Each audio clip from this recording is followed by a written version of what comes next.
It's Sunday, January 10th, 2016, and this is the Product Mentor Talk. Today we're joined by one of our mentors, Ian Moulton, Product Manager at TouchTunes, to lead a talk on building your product management playbook. Allow me to briefly explain the format before we get started. The people you see at the bottom of your screen here today are mentors and mentees within the current session of the Product Mentor Program. And the Product Mentor Program is all about pairing up mentors and mentees in the field of product management for a one-on-one for a period of 6 months to help make better product decisions, better product people, better product managers.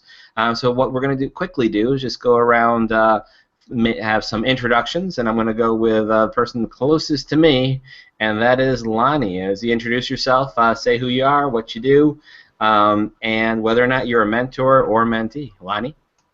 Hi, I'm Lonnie Rosenbaum. I'm a mentee in the program, product manager at a company called Booker based in New York City. Great. And we'll go to Jonathan next for intros. Yeah, hi, this is Jonathan. I'm currently Director of Product Management at Schoology in New York. I am one of the mentors in the program. Was there another question, Jeremy? Was that it? That is it. That is it. You are all set. I would go to Jens, but Jens has texted me what he would like his intro to be. So I'll just put it on him. He's been having some technical problems today. He says, "Hey guys, I'm a product manager at Easy Systems in Brooklyn, where I'm helping build the next generation of enterprise content management system." Ooh, that sounds cool, and it's very familiar to me. And so I'm going to next go to Ian for a quick intro. Hi, Ian Moulton here, mentor in the Product Mentor Program and a product manager at TouchTunes, which is a digital jukebox company, and we'll be getting more to that in my presentation. Excellent, and I am Jeremy Horn, also known as the Product Guy, and I'll be moderating here today. So as questions come from in the room or really the rest of the internet, I'll be passing those questions along in fairly near real time. And so if you want to ask a question of the mentor, then go to theproductmentor.com/live and post your questions there. As they come in, as long as they're topically relevant, I'll pass them on in real time. Anything more generic about product management or just questions that I generally answer at the end of a talk anyway, I'll save for the end of the talk for Ian or myself to answer. With all that said, let me hand it over to you, Ian, to take it away. Sounds great. Thanks very much. Thanks everyone for joining. What is here in New York a rainy day? I'm just going to share my screen here and share my presentation. I titled today's presentation 12 Rules for Building Your Product Management Playbook, and that's what we're going to get into. You can see I have a picture of a rock band here, and that'll be a little bit of a theme of the presentation. I think when a lot of people think of playbook, they think of sports, and for me, the rock band analogy sort of resonates a little bit more when it comes to like the process of building a product. So just a little bit of a underlying theme there, teased in the title slide to kick things off. But I'm going to start out just talking a little bit about myself. I'm a product manager at TouchTunes. TouchTunes is a company that has digital jukeboxes and bars across the country. This is basically my 12th year of doing product management, of building software, building products. So about 9 years of that has been in product management roles, and it's spanned across 5 different organizations.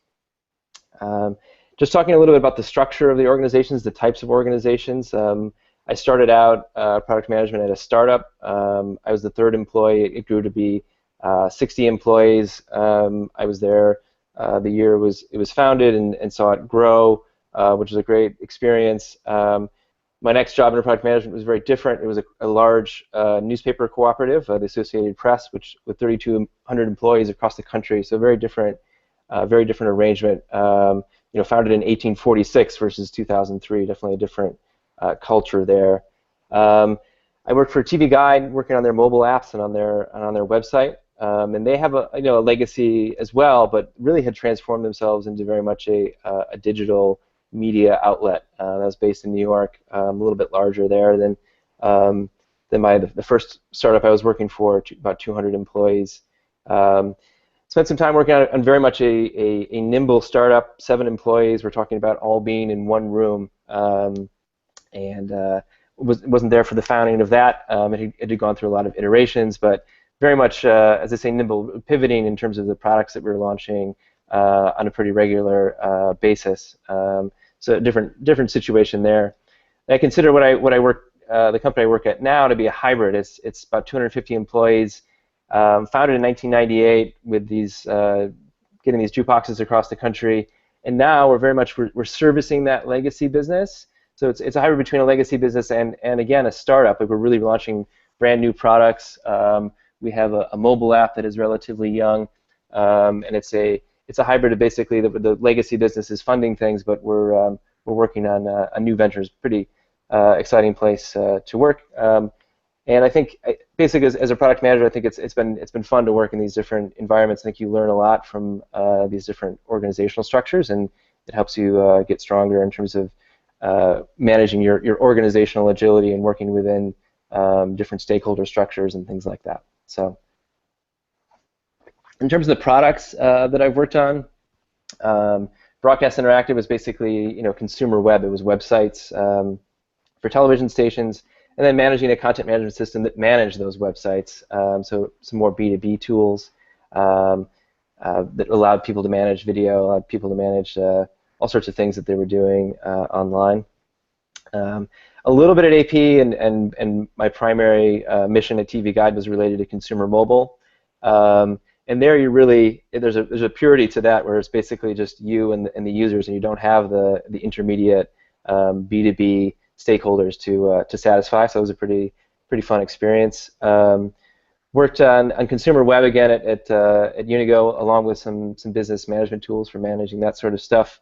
A plug-and-play system that allowed you to communicate with an alumni, communicate with a current student, to figure out if you wanted to go to a particular educational institution. You can jump in on a web chat with them and find out what their experience was. And now it's a digital jukebox is the product I work on now. It has a hardware component, which is a brand new challenge for me. There's a mobile app, but then there's also basically, I think, of the consumer experience when you go up to these digital jukeboxes. That's an application as well, a consumer app, just a different form factor than a mobile app. Definitely fun to work on. Definitely fun to work on a big screen that's 3 or 4 times the size of an iPad. So it's very, very unique in terms of a touchscreen experience. And then some business web-based tools that manage these jukeboxes. So that's a little bit about me, just to sort of set the stage and give you an idea of my background and how I've come into product management.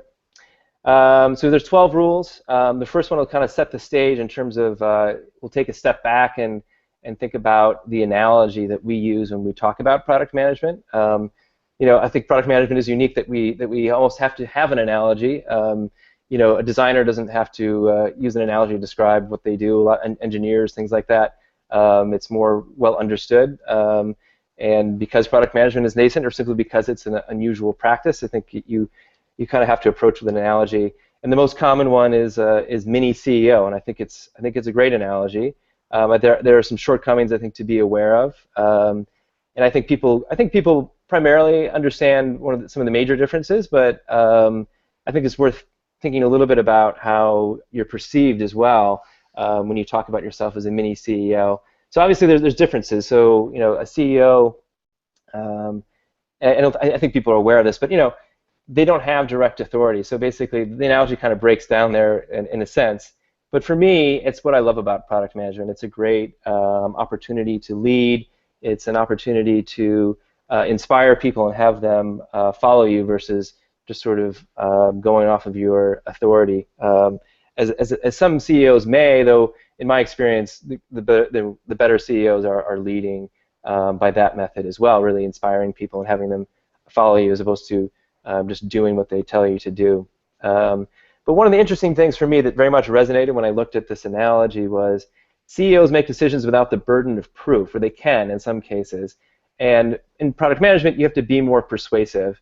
And for me, I've fallen in recently to developing the certainty about a path that I want to take, and then forgetting about the fact that I actually have to convince others of the road that I want to take us on, and that sometimes, especially as you become more mature in the product that you're working on and the process that you're working on, I've become more confident in the decisions I'm making, but then I still have to go back and sort of defend the decisions, and it's something to keep in mind, that it's sort of forever a responsibility of product management is to persuade people of your point of view. Mini CEO, especially when you're talking to engineering teams and things like that, it can sound a little elitist. It doesn't necessarily sound super collaborative. So I think it can rub people the wrong way, saying you're the mini CEO. Obviously, no one is the CEO except the CEO. So in some cases, it is obviously not 100% accurate.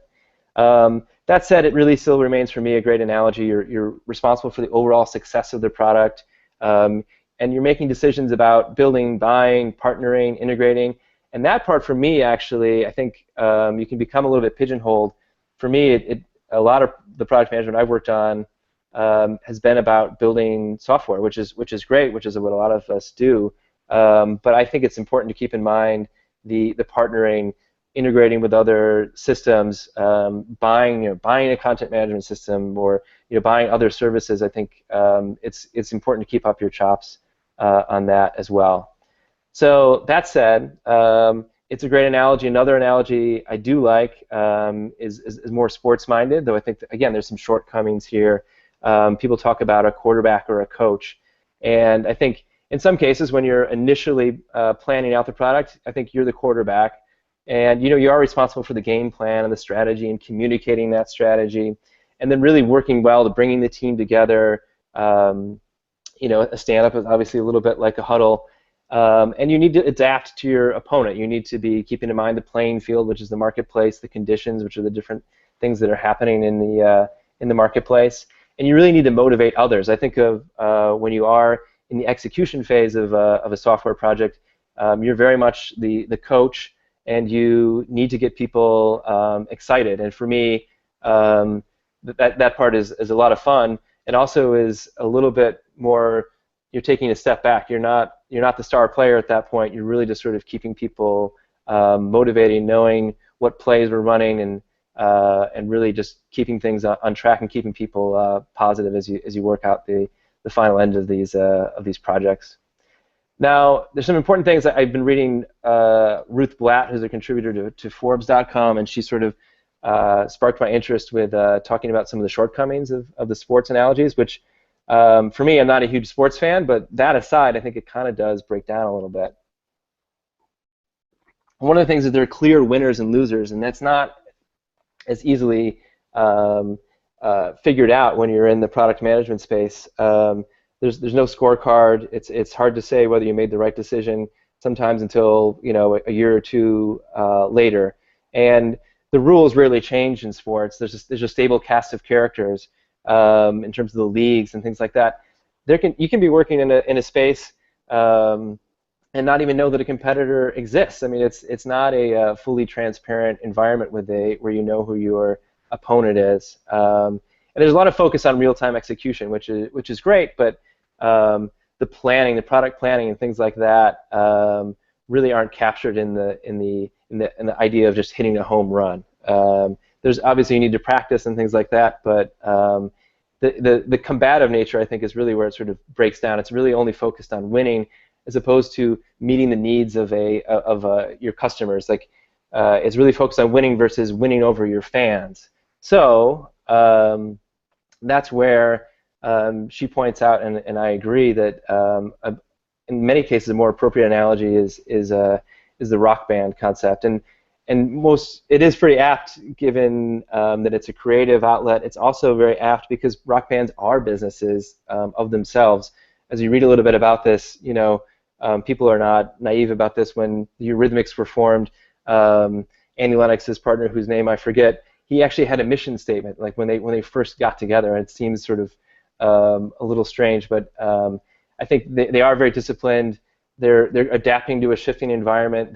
We're engaged in a very creative process, and it really is very much focused on customer expectations and more than beating the competition. Like I've very rarely have I been in a case where I really have like a very clear competitor. I think like Lonnie, who I was talking to earlier in the before we started the live stream, who's on the who's in the Hangout today. He's working for Booker.com, and I think you know who your competitors are, and you really are going head to head with them. In a lot of other industries, most of the companies I've worked at, it's a unique product, and you don't have direct competitors, and it's really about winning over the customers, winning over your stakeholders, your audience. And that is basically how you beat the competition, is actually by satisfying customers, not by just sort of brute force and attack. Rock bands, they create new products and they're sold in a marketplace. They're satisfying the stakeholders, which are the audience and critics, and they recognize new and interesting revenue-making opportunities and capitalize on them, all through a creative process that basically inspires and delights the stakeholders, the audience and critics that they are trying to win over. So that's that's sort of a little bit of the approach, the philosophy that I take with product management, and I want to talk a little bit about just sort of building up the playbook. I think it starts with building your experience. Even before you have a role in product management, there's a lot of things you can do to build up your experience that establishes your credentials in product management. This is a list I got from producttalk.org, and when I went through a lot of these things, I realized that some of these are more advanced than others, and some of these you can tackle right away. I mean, one of the things as a product manager is to be resilient and constantly finding a new way to solve a problem, even when you hit a roadblock, and to do that automatically, to have that be a rote behavior is very much, I think, part of the product management discipline. Advocating for the user, that's something you can do when you're working in marketing or when you're working in customer support. You become an advocate for the user, and that is a gateway to basically ultimately developing solutions for the user. Knowing the difference between your user and your customer. Root cause analysis is important, but they call it what they refer to as the 5 whys, really getting to develop an understanding of like, well, there's a problem, and not just looking at the superficial causes, but really getting down to the root of things is very much, I think, a big part of product management. But basically developing this expertise in the product, even if you're working in as a documenting the processes as an analyst, things like that. Becoming an expert in the product is really a big part of product management as well, and something you can tackle right away and build up your credibility. Some of them are more intermediate. It takes a while. It takes 3 to 6 months. In my case, working in an unusual, more rare niche industry, it took me quite a while to understand the fully appreciate the business context of the environment that I was working in. Estimating the impact of a feature. That's an important one as well, and comes with time to be able to do that accurately, and to not even spend time, writing up requirements to be estimated when it's going to take much more time on the development side than you're willing to spend. It takes a little more time to develop, and it's a very crucial skill. As is making the case of why something should be on the product roadmap. As I was talking about earlier, it feels like a burden sometimes to explain that to people when sometimes you kind of are going on instinct, but it's something that you develop over time. I did a separate talk earlier in this series about usability tests, and I think that's a critical part of product management. It's something you can also get involved in as a member of like the marketing team, for example. And I'm going to skip over to these are all color-coded, by the way, as I hope people are able to follow along. Interview questions. When I've been interviewing for product management roles, how do you work with engineers? Tell me about a time when you've had to say no to someone. Tell me about how you use data to inform your decisions. I get those questions. I've consistently got those questions in product management interviews, and you should have a good narrative to defend that skill set that you have. And over time, I think being able to actually predict a release schedule. I will, in some cases, knowing my capacity, I will be able to have a sense right away of what features I should write requirements for, because I know we're only going to be able to do the top 8 on my list without going through an estimation process with my team, and that comes again. It comes with time, as I've labeled it. And working with designers, I think it takes quite a bit of time working in product management and working with the designers that you're working with for a little while before you become comfortable in that. In terms of not being too prescriptive and basically giving them the sense of your vision without actually showing them a wireframe, without being too specific about where you want different buttons to be and everything else. And then just day to day, number 23, like identifying the most important things to do. You're going to get inundated. You are always inundated as a product manager with a lot of fires, and you need to understand the difference between what's important and what's urgent. And in a lot of cases, you really shouldn't be, you shouldn't be the main firefighter every day. You have to do some work, but you can very easily get distracted, and things can get away from you if you do focus too much time spending it on putting out fires. So rule number 3 is to keep your resume in mind. This is obviously when you're building up your credentials as a product manager, but then also when you are a product manager, working on, always be mindful of the fact that any given project you're working on is going to be a potential bullet point in your resume and a story that you're telling in an interview. For the most part, I would say it's more about skill building than building up credentials. That said, I'm working with a product analyst at TouchTunes who's part of my team, and they're getting certified in product management. I'm not against the certification programs. I think they're great, especially if you're new to product management. But as you do get more experience, that becomes, they talk about the sizzle versus the steak, and for me that is a little more on the sizzle side of things, especially as you develop more years of experience in product management. It becomes more about that than any sort of certification you have. But as you go along, I mean, you're building up bullet points. You've increased new customer acquisition by 44% by doing X, and quantifying that numerically as much as possible. In terms of increasing things, by percentages, in terms of increasing revenue, or even just increasing customer satisfaction. I'll talk a little bit later about Marty Kagan. He's a big advocate of the Net Promoter Score, which is something I'm starting to develop a discipline of measuring the Net Promoter Score. And would you recommend this product to someone, and ranking that on a scale of 1 to 10. And you can measure that increase. It allows you to do internal benchmarking on your product as you continue to iterate on it. Even if you're not increasing revenue or some of these other metrics that you might be influencing, people like your product more as you're going along. That's a great way of measuring things. Great thing to put on your resume. And for me, I put this little illustration here about taking the time to improve process, and I absolutely put that on your resume. If you took the time to take a look at the process, you implemented iterative development. That's a major step forward. You no longer have the square wheel. You're operating at greater efficiency. You've taken the time to do that, which seems very risky and doesn't.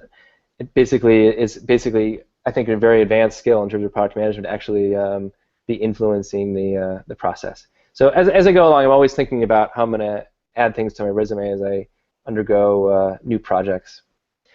Rule number 4, interviewing. Always be interviewing. Not always, but I would say you should go on even if you like your job, I would say you may have heard this before, but I believe it really to be true. You should be doing a job interview, I would say, once a year, even if you're not actually looking for a job. Obviously, you're going to be interviewing more frequently if you are. There's some particular aspects of an interview that apply when you're interviewing in product management. I can't say which one you're going to get, and it depends on the organization. I received a take-home test when I was applying for Unigo, one of my positions. I had to write up what the perfect Unigo sandwich would be, and I had to give it a name, and I had to basically just sort of defend my decision. It was not obviously talking about software development, but it was so they could see how I was thinking, and I guess it resonated with them in terms of the approach I took. But I had basically had 24 hours to to complete that test. I've done others where you are wireframing out solutions. When you are interviewing, be prepared. I've had it happen 2 or 3 times where I'm up in front of a whiteboard and they've given me a hypothetical scenario. How do you justify? How do you implement a toll on the Brooklyn Bridge? What is your process for going about figuring out how you're going to set the toll? All sorts of things like that. Like that's one example I've received. They might ask you about something that you're passionate about. In my case, mountain biking is an interest of mine. And then they said, okay, well, you're going to build a product that helps people find out more about mountain biking in the New York City area. What is your process for thinking about that? What are going to be your KPIs? How are you going to decide what sort of, is it going to be a mobile app? Is it going to be a website? How are you going to make that decision? Things like that. And then providing work samples. If you interview at TouchTunes, we're going to ask you for some samples of your documentation. I would be prepared to be able to provide those. For me, I'm also thinking about building up a portfolio. In some cases, it's both work samples and giving a sense of the products I've worked on at the same time. So I provide documentation about embeddable video player that I worked on at the Associated Press. It shows off the product. It also shows off my ability to show what I've documented different phases, the high-level requirements, the more detailed product requirements, and then in my case, an actual user guide that I built as well, and being able to see it through the different phases, the different approaches I've taken in terms of articulating the value, in terms of articulating the functionality, and it serves as basically to show some of the products I've worked on as well as the approach I take. When you are interviewing, the classic interview technique, I think, really applies very much to product management. There's a temptation to say, and especially in a behavioral interview when they're asked to talk about an example of when you've done something, to talk about the action that you took and talk about the results. And the STAR method says that you set the stage as well. This was the context. This was the business context. Then before I took action, this is how I thought about doing it. And I think that's pretty important to really talk about your process for mapping out your action before just sort of jumping into it. That gets further fleshed out in this share method I came across, where not only do you talk about the situation, but you also talk about the hindrances. You talk about the challenges that you were facing. Product management is very, very much about constraints. So talking about and really about developing real pragmatic solutions. So talk about the problems. Your customers are revolting. Like, talk about the real situation, and then of course talk about the action and the results.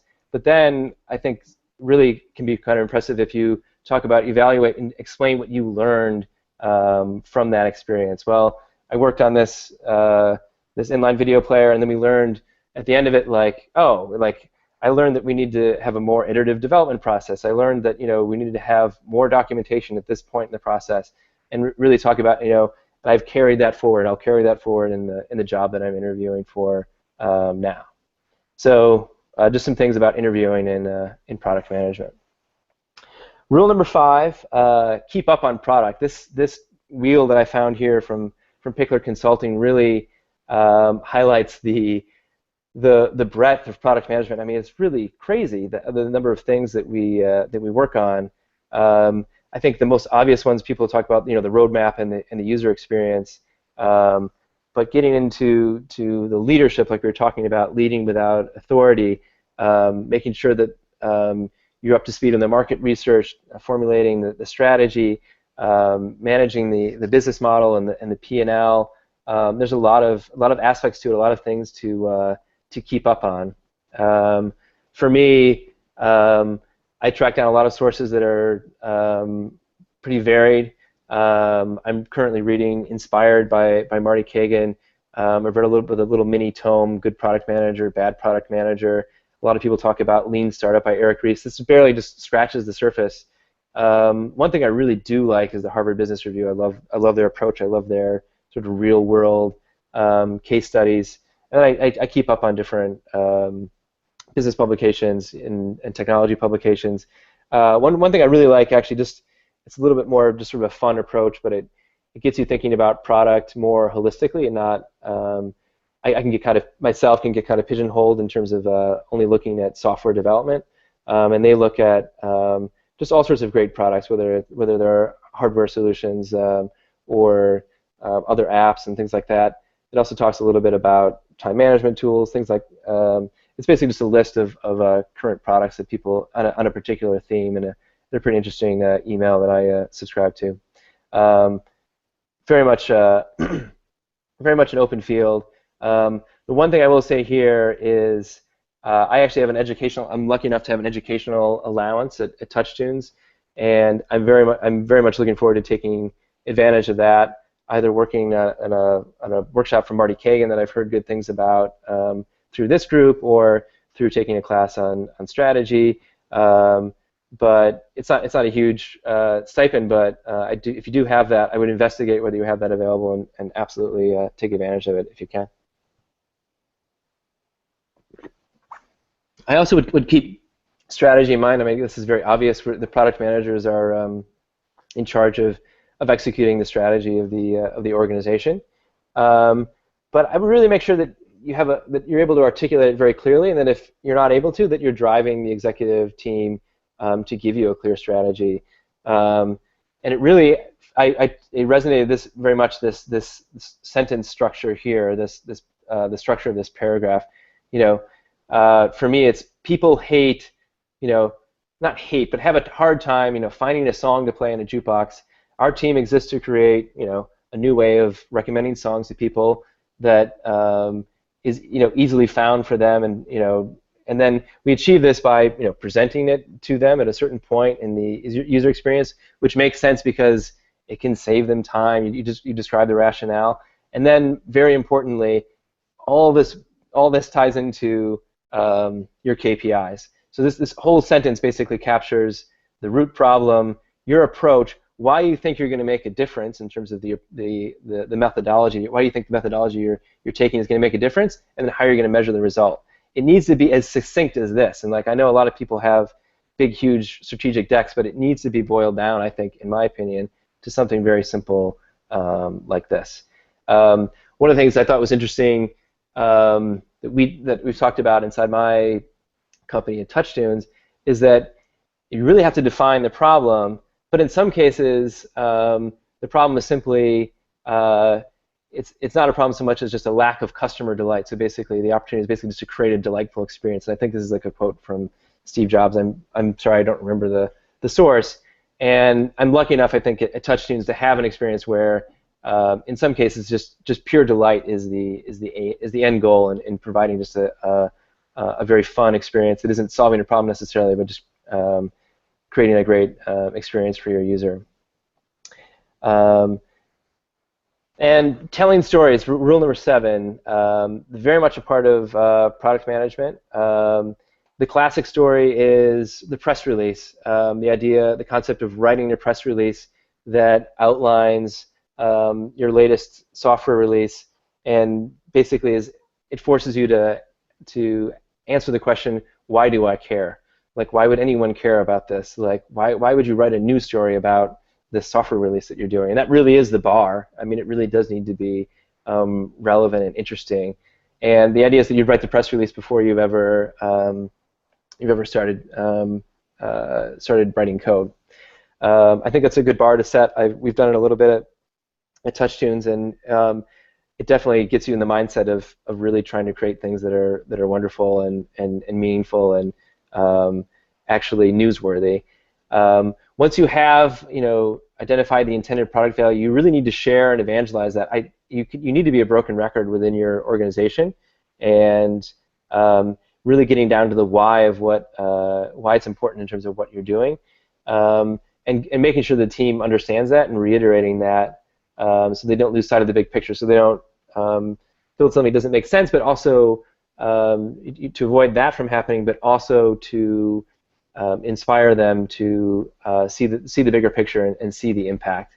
Again, Ruth Blatt talks about the fact that when you are putting together these presentations and selling people on your product vision, that content matters. She cites the example of Bob Dylan having a terrible voice, but very arresting lyrics, and that illustrates the concept that content really matters. The other thing is that you really do need to differentiate yourself. You're not going to have a newsworthy software development project unless you really are differentiating yourself and that you've really created an authentic experience. And here again, the sports analogy really does break down for me when we talk about hitting your home run in product management when you're developing a product for your user base. It's an authentic experience, and there's no inauthentic home run, but there are products that just do not resonate with users, and that's what I think the rock band analogy really comes through. And being confident, obviously in the rock band context, you would talk about swagger, but you have to be confident in the vision that you are putting forth in order to have people be excited and motivated to work on the product that they're building, and that comes from confidence. And obviously, having a stage presence and things like that can be tough to develop. It's not something that comes naturally. For me, I wouldn't say I'm all the way there in terms of building that skill, but it is something I aspire to be very much more confident in the product that I'm working on. Rule number 8: identify analogs and antilogs. TouchTunes has been around since, as I mentioned, since like 1998. We release a new jukebox, which is actually proprietary hardware that we develop, about once every 3 or 4 years. It's really not too terribly common. And I've read some interesting things. ProductBookshelf.com had some interesting thing. Again, the Harvard Business Review had some good things about Nintendo and about what you can learn from Nintendo. And for me, this is very much an analog to TouchTunes, and there's some good takeaways to be gleaned from that.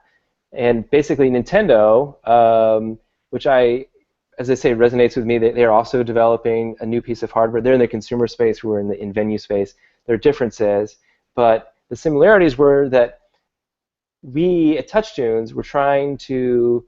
This case study helped me realize we at TouchTunes were basically fighting a battle not for existing market share, but against non-consumption. It's basically a battle against non-consumption. Jukebox use has been on the decline through the decades. It peaked in like the 1920s. It's obviously an interesting market, and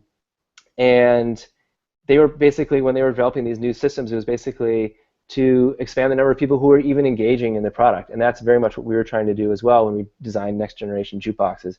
And that reminds me that we need to set the bar higher in terms of creating new and innovative experiences that don't just move the needle incrementally, but create a delightful experience that basically creates a new user of the jukebox. And so identifying these analogs and antilogs, it saves you the time. When you are able to look at what another company has done and take some lessons away from it before you've even put out a alpha or a beta and spent the time to do that.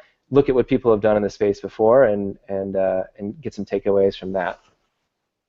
Rule number 9 is make your team a great place to work.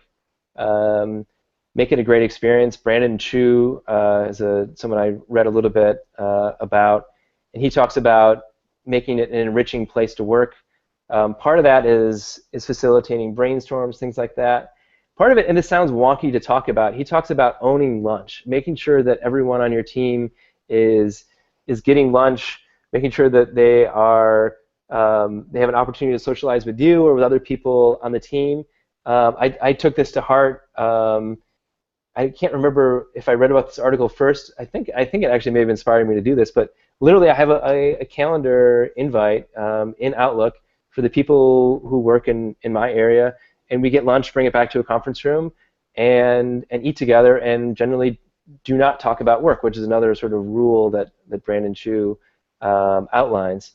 And it's optional, and it sounds wonky when I talk about it. It's great. I think it does a really good job of building morale and making sure that people are talking to one another about things they're passionate about, and then getting more passionate about the product.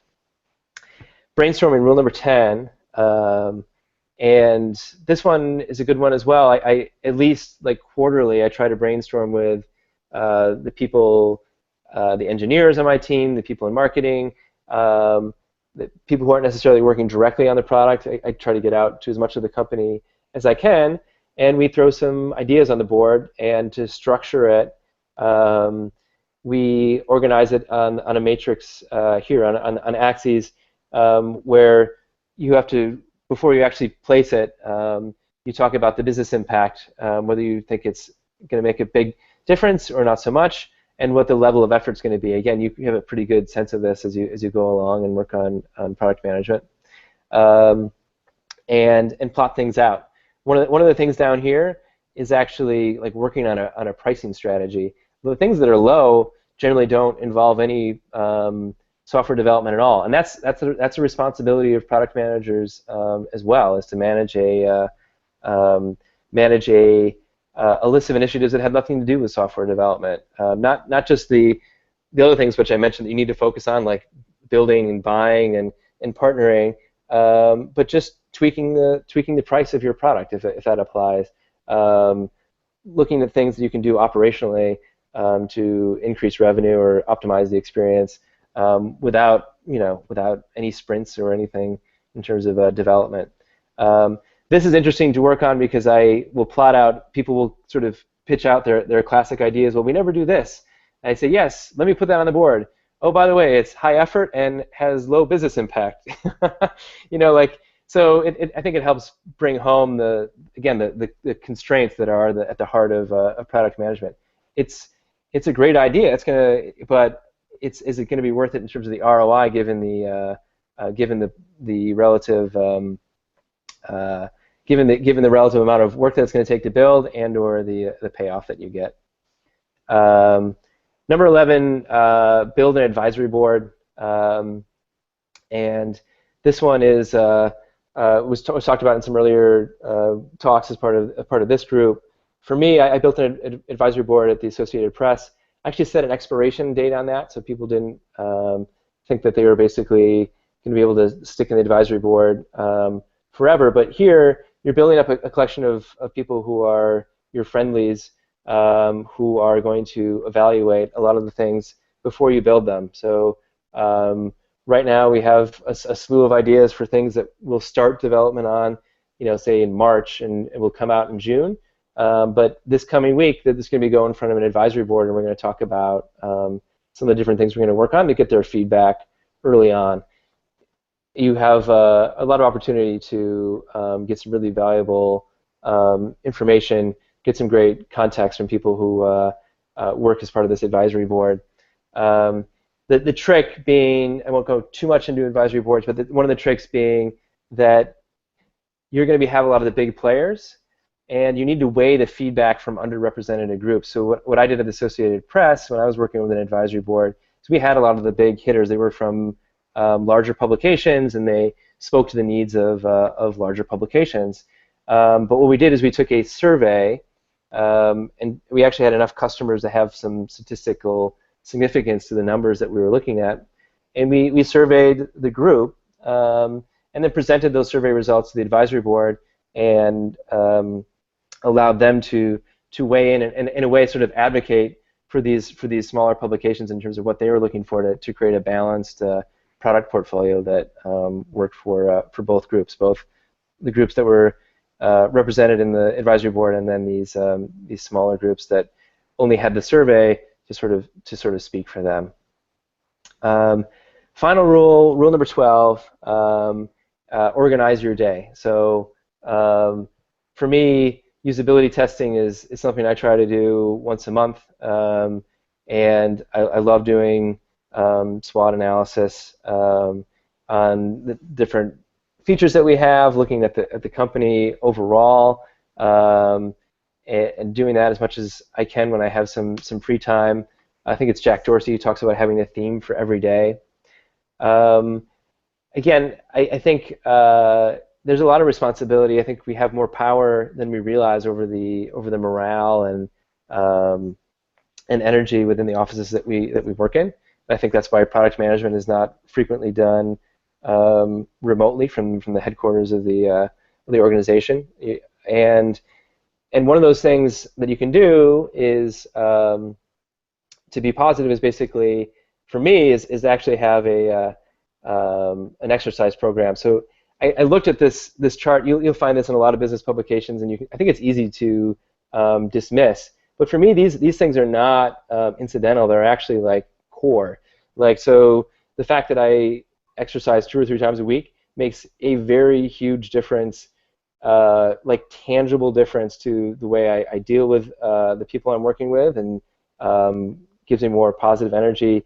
I do find myself to be more productive and have a healthier mindset. So it's for me, that's very important. Arriving early, it's something you see a lot of people doing, and for me, it's a great time to, especially when you're in the throes of a major development initiative, getting there early and getting ahead of things as opposed to constantly playing catch up. I think it's a great technique. I really do not check emails before I go into work unless there's a very strong need to do so. Unless I'm going to be emailing on the way into work, I basically look at these emails and they stress me out, and then I think about them on the way to the train, or when I'm on the subway train to work, and by the time I get there, this email that I've worried about, I might not even follow up on it. I might not even like respond, but it's basically just adds anxiety to your life, and I recommend keeping your head clear and not jumping into emails first thing when you wake up. And for me, planning out your day, Jack Dorsey, as I said, like he talks about having a different theme. We're going to think about customer satisfaction. We're going to be thinking about how we improve the software development process. Organizing teams over days and weeks can be pretty helpful. And I don't have any rock solid way for talking about how you plan out your day, but having a plan, having a sort of structure that you're adopting is pretty critical. And then the final one, actually here I have it highlighted in red. It talks about pacing yourself and not rushing tasks. I actually feel the other way around. I use a thing called Tomato Timer, tomato-timer.com. It's like the Pomodoro method. It's these 25-minute little sprints where you have a 25-minute countdown and you try to focus on a single task. I click the tomato timer and start down from 25 minutes before I even know exactly what I'm going to work on. It crystallizes my focus, and I intentionally try to rush a task as opposed to, this is just for me, as opposed to trying as opposed to taking a more leisurely approach. It puts me on a deadline, and I try to see what I can do within 25 minutes to move the ball forward and rush myself, basically. So I think actually there's some benefit in actually rushing yourself in addition to taking time. So that's a little bit about how I approach product management. One final thing I'll say in terms of the rock band analogy is that when you first come into an organization, you're generally brought on to launch some sort of initiative. When I came onto Unigo, we built this plug-and-play mechanism for people to talk to a student, talk to an alumni, and have a little face-to-face web chat. After we built that, there's a lot of pressure to create the sophomore release, if you will, and I think adopting a lot of these things in terms of building a lot of these things into your playbook will help you be more successful in the challenge that is the challenge for every rock band and for every product manager, which is to be cranking out amazing products all the time. So that concludes the presentation. Great, and we have a question that just came in from Lonnie, so I'm going to hand it over to Lonnie to ask. Yeah, thanks. So you're going over all these tips in the playbook for product managers. It's great. One thing I'd like to hear your insight on is what are some ways you can keep your team members, like a Scrum team with engineers, designers, QA professionals, etc., engaged in a meeting? You know, you have an objective of a meeting, and you want to keep people interested, engaged, excited to be in that meeting, which seems to be a challenge sometimes. Yeah, that's interesting. I mean, I talked a little bit earlier about, I don't know the specifics, but I mean, I think for me, they might not need to be in that meeting if they're really not engaged. That's definitely a possibility. When we talk about root cause analysis, like asking the 5 whys, I think hopefully you don't need to engage them. But that said, I don't know the particulars. I mean, think maybe that's 50% of it. The other 50% of it might just be, again, like hammering in the value of what the product that you're working on, and really making that clear to people. We need to get this QA process worked out so that our customers are delighted, and they give us great reviews on iTunes, and then we get more customers, and then we get more money to develop, more features. I guess just providing greater business context, I guess, would probably be my gut response to that. Excellent. So that's all the questions we have right now. So I want to, again, thank our speaker, Ian Moulton, Product Manager at TouchTunes, for today's discussion of building your product management playbook. So a great breakdown, great details, and a great walkthrough. And as always, the presentation will be posted to our SlideShare channel. And also a big thank you from me, Jeremy Horn, the product guy, and to everyone else who joined us today in the Product Mentor. And don't forget, if you're interested in being a product mentor, and we can definitely use some more, like today's speaker, Ian, to product people of all sorts, all skill levels, all kinds of industries, please visit theproductmentor.com today and sign up to be a mentor. Session 5 starts on May 1st, and we're looking for a lot more mentors. We currently have several hundred mentees from all around the world, so a few more mentors would go a long way. And also, if you're looking to fill a new product job with a great product person, visit our very own free-for-all job board at theproductjobs.com. And with that said, I'll see you guys all at the next talk. Bye.